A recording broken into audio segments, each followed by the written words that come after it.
Do you think it's possible to definitively or approximately figure out if there is somebody in there? If there's something like a mind inside this large language model? I mean, there's a whole bunch of different sub questions here. There's the question of like, is there consciousness? Is there qualia? Is this a object of moral concern? Is this a moral patient? Like, should we be worried about how we're treating it? And then there's questions like, how smart is it exactly? Can it do X? Can it do Y? And we can check how it can do X and how it can do Y.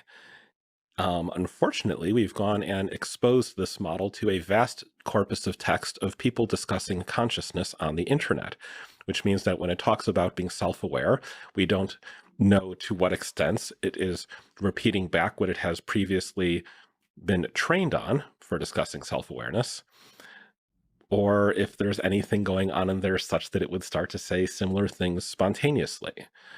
Um, Among the things that one could do if one were at all serious about trying to figure this out is train GPT-3 to detect conversations about consciousness, exclude them all from the training data sets, and then retrain something around the rough size of GPT-4 and no larger with all of the discussion of consciousness and self-awareness and so on missing, although, hard bar to pass. Like humans are self-aware, and we're like self-aware all the time. We like talk about what we do all the time, like what we're thinking at the moment all the time. But nonetheless, like get rid of the explicit discussion of consciousness. I think, therefore I am, and all that, and then try to interrogate that model and see what it says. And it still would not be definitive. But nonetheless, I don't know. I feel like when you run over the science fiction guardrails, like maybe this thing, but what about GPT? Maybe not this thing, but like what about GPT-5? Yeah, this would be a good place to pause. On the topic of consciousness, there's so many components to even just removing consciousness from the data set. Emotion, the display of consciousness, the display of emotion feels like deeply integrated with the experience of consciousness. So the hard problem seems to be very well integrated with the actual surface level illusion of consciousness. So displaying emotion.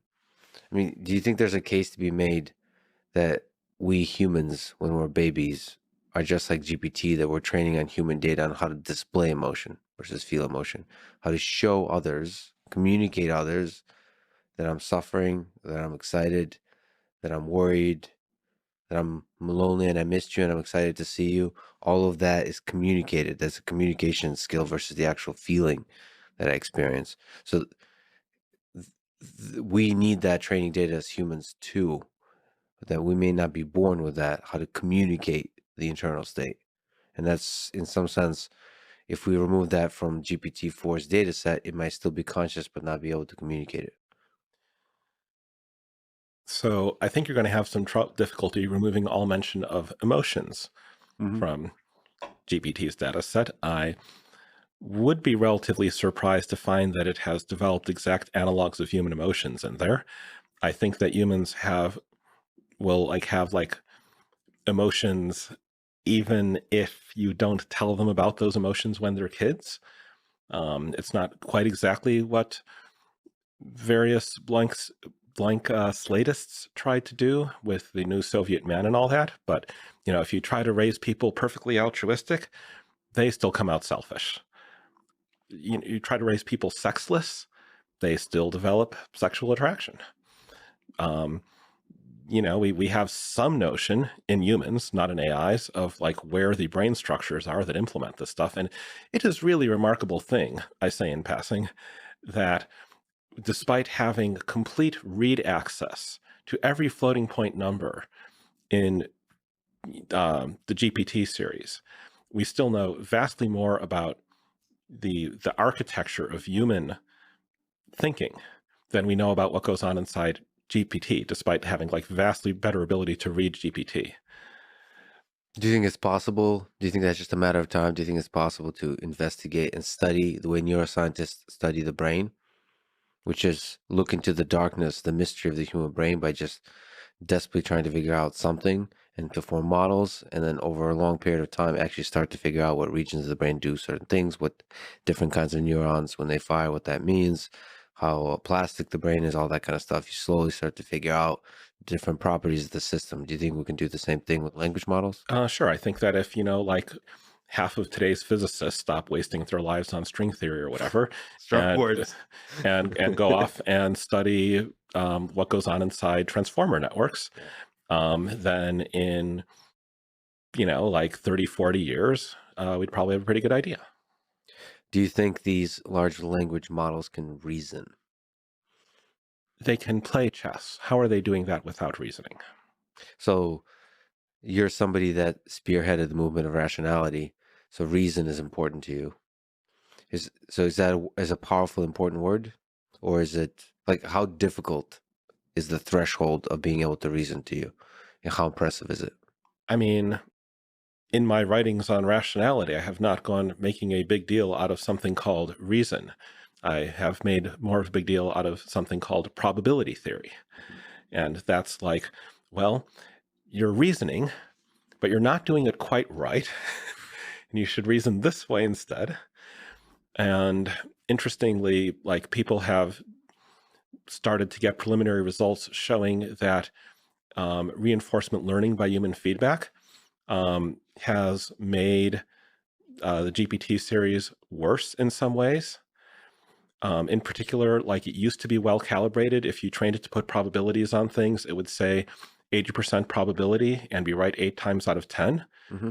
And if you apply reinforcement learning from human feedback, the like nice graph of like 70% 7 out of 10 sort of like flattens out into the graph that humans use, where there's like some very improbable stuff and likely, probable, maybe, which all means like around 40%, Hmm. and then certain.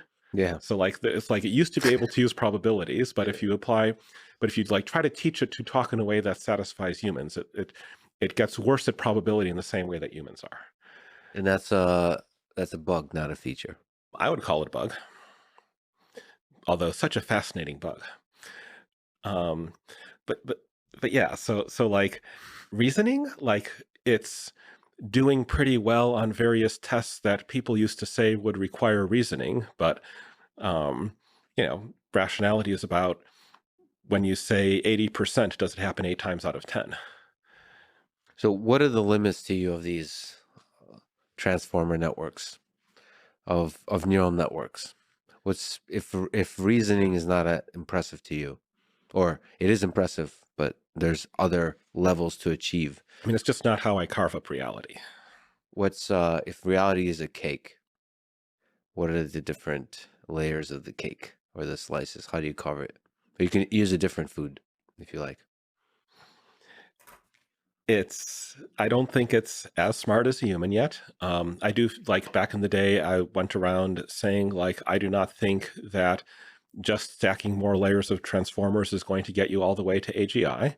Mhm. And I think that GPT-4 is past where I thought this paradigm was going to take us. And you want to notice when that happens. You want to say like, whoops, well, I guess I was incorrect about what happens if you keep on stacking more transformer layers. And that means I don't necessarily know what GPT-5 is going to be able to do.